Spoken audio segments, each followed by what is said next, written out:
Psychology کہتی ہے کہ کتنی بھی بڑی خوشی ہو وہ 9 دن سے زیادہ نہیں رہتی انسان کے ساتھ، لیکن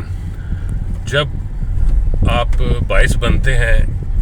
اللہ تعالیٰ کی دوسری مخلوق کو خوش کرنے کا، خاص طور پہ غریب لوگوں کو خوش کرنے کا، ان کے چہروں پہ مسکراہٹ لانے کا، کہ جیسے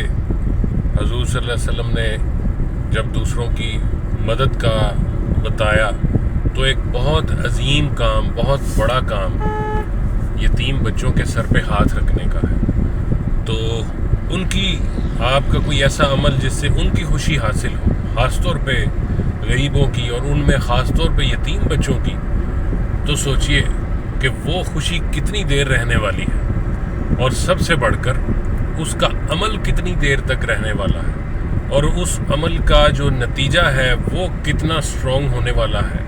اس دنیا میں بھی ہوگا انشاءاللہ، اور اس دنیا میں تو جب ہمارے نبی نے کہہ دیا ضرور ضرور ضرور اس کا اجر ملے گا انشاءاللہ۔